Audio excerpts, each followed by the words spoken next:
अगर आपको दुनिया की सबसे एडवांस फिजिक्स लेबोरेटरी के बाहर कोई एक सिंबल लगाना हो तो आप क्या चुनेंगे? एक एटम, कोई कॉम्प्लिकेटेड इक्वेशन, या फिर एक पार्टिकल एक्सीलरेटर, या फिर किसी महान साइंटिस्ट की एक स्टैचू? लेकिन सर्न ने इनमें से कुछ नहीं चुना। स्विट्जरलैंड में मौजूद उस लेबोरेटरी के बाहर जहां साइंटिस्ट मैटर के सबसे छोटे बिल्डिंग ब्लॉक्स को समझने की कोशिश करते हैं, वहां खड़ी है लगभग 2 मीटर ऊंची एक भारतीय मूर्ति, वो भी नटराज की। अब असली सवाल ये नहीं है कि सर्न के बाहर एक भारतीय भगवान की मूर्ति क्यों लगी है।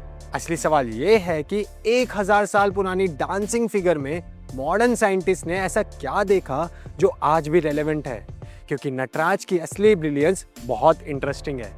इसी एक मूर्ति ने creation, destruction, time, consciousness, fear, ego और फ्रीडम जैसी एब्स्ट्रैक्ट चीजों को एक ही विजुअल फ्रेम में फ्रीज कर दिया।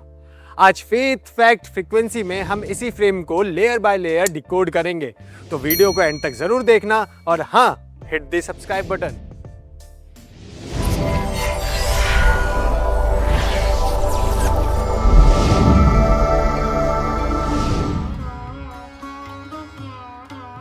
तो भाई सबसे पहले अपनी आंखें बंद करो कि अब एक अंधेरा कमरा इमेजिन कीजिए। बीच में बस एक दिया जल रहा है, उसकी हल्की रोशनी कांसे की एक मूर्ति पर पड़ती है।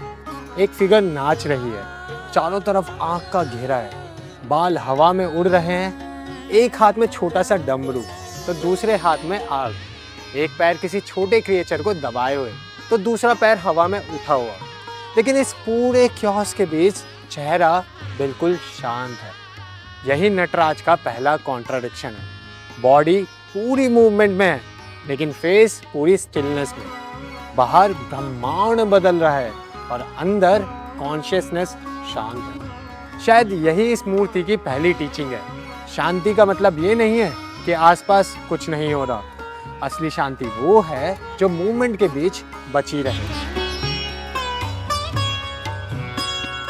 अब बात करते हैं नटराज का ऊपरी दाया यानी राइट हैंड। देखिए, उसमें एक छोटा डमरू है, एक ऐसा इंस्ट्रूमेंट जिसकी पूरी पहचान रिदम से है।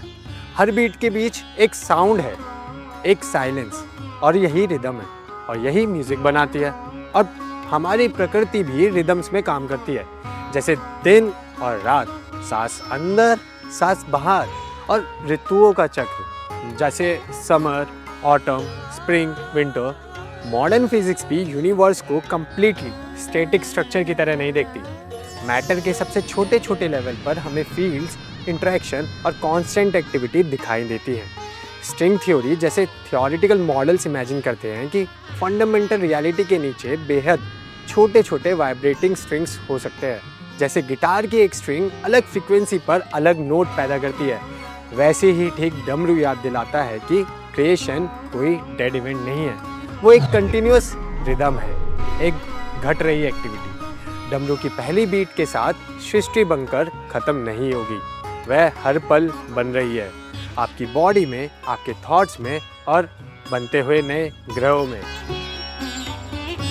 नटराज के इसी एक पोज में 5 कॉस्मिक फंक्शंस दिखाए गए हैं। शैव परंपरा में इन्हें शिव के 5 काम कहा गया है।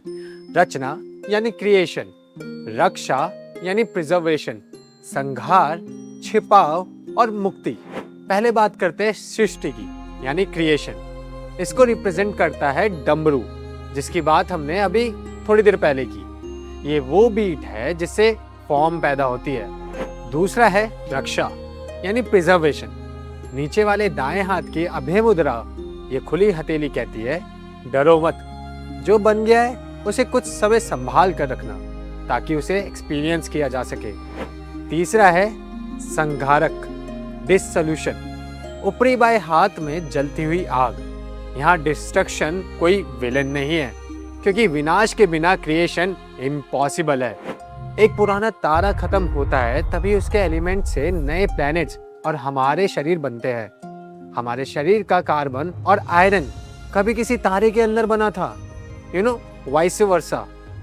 डिस्ट्रक्शन क्रिएशन का ही अनफिनिश्ड पार्ट है। आग स्पेस खाली करती है। तो देखो, नटराज की कहानियां खत्म नहीं होती, नटराज की मूर्ति में एक पैर के नीचे दबा छोटा अपस्मार, वो कोई बाहर का मॉन्स्टर नहीं है, हमारे अंदर का अज्ञान, भ्रम और अहंकार है।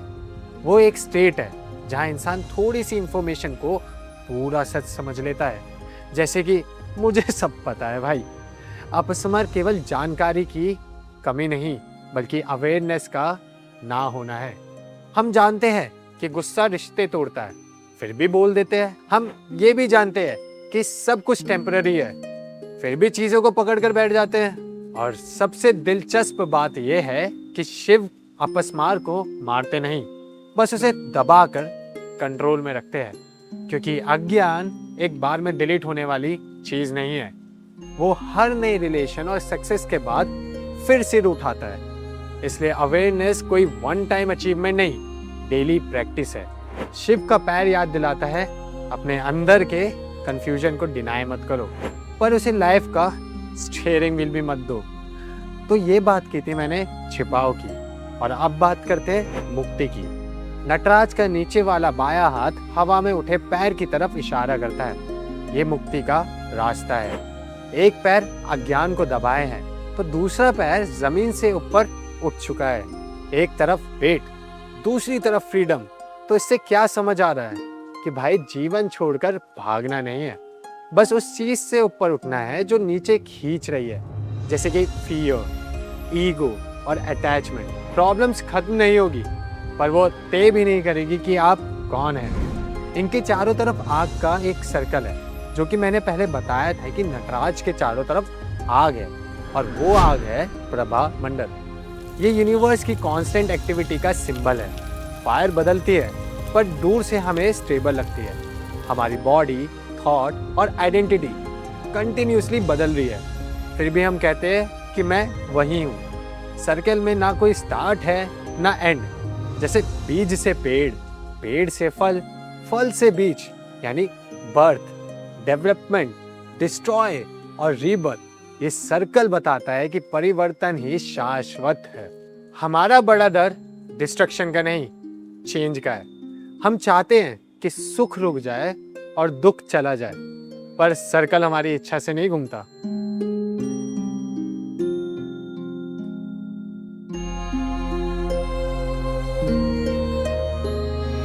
अब मैंने बताया था कि चारों तरफ क्योस के बावजूद भी नटराज का चेहरा शांत है, क्योंकि शिव उस डांस के विक्टिम नहीं, उसके सेंटर पॉइंट है।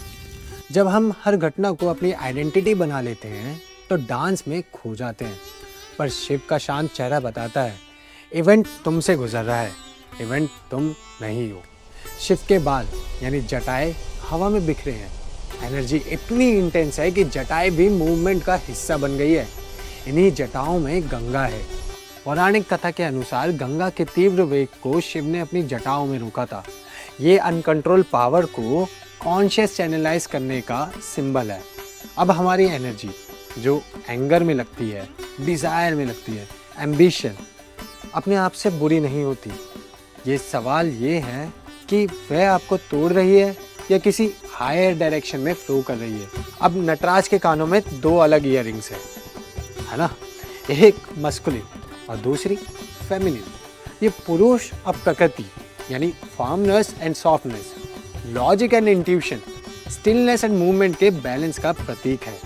मैच्योरिटी का अर्थ है स्ट्रांग होना पर इनसेंसिटिव बिल्कुल नहीं होना, एम्बिशियस होना पर रेस्टलेस बिल्कुल नहीं होना।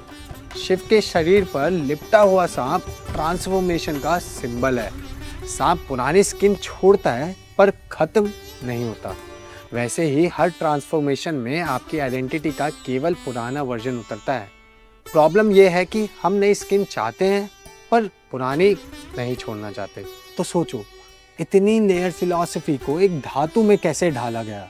नटराज की सबसे प्रसिद्ध ब्रॉन्ज स्कल्पचर्स 9वीं से 13वीं सदी के बीच साउथ इंडिया के चोल काल में बनी। इन्हें बनाने की विधि थी लॉस्ट वैक्स कास्टिंग। सबसे पहले कलाकार वैक्स से मूर्ति की बारीकियों यानी चेहरा, आभूषण, डमरू, आँख को तराशता था। वैक्स मॉडल पर मिट्टी की कई लेयर्स चढ़ाकर उसे सुखाया जाता था। गर्म करने पर अंदर का वैक्स पिघलकर बाहर निकल जाता और मिट्टी के अंदर खाली साँचा यानी मोल्ड बन जाता था। उस खाली स्पेस में पिघला हुआ कांसा यानी मोल्टन मेटल डाला जाता और ठंडा होने पर मिट्टी का मोल्ड तोड़ दिया जाता था। यानी हर मूर्ति के लिए सांचे का सेक्रीफाइस करना पड़ता था, कॉपीज नहीं बनती थी। हर मूर्ति यूनिक थी। जिस मूर्ति का मैसेज क्रिएशन और डिस्ट्रैक्शन का साइकिल है, उसे बनाने की टेक्निक भी इसी साइकिल पर आधारित थी। वैक्स खत्म होता था तभी ब्रॉन्ज जन्म लेता था। तमिलनाडु के स्वामीमलाई में ये 1000 साल पुरानी टेक्निक आज भी जीवित है। नटराज की बॉडी ज्योमेट्री अद्भुत है। एसिमेट्रिकल पोज होने के बावजूद विजुअल बैलेंस इतना आर्किटेक्चरल है कि मूर्ति मोशन में होते हुए भी स्टेबल लगती है। स्कल्पचर्स ने मोशन को फ्रीज किया, बिना उसे बेजान बनाए। 20वीं सदी के महान French sculptor Auguste Rodin Nataraj को देखकर शॉक्ड रह गए थे। उनके अकॉर्डिंग इसमें body, rhythm and cosmic symbolism एक हो गए थे। नटराज केवल शरीर की नकल नहीं है, शरीर फिलॉसफी को एक्सप्रेस करती है।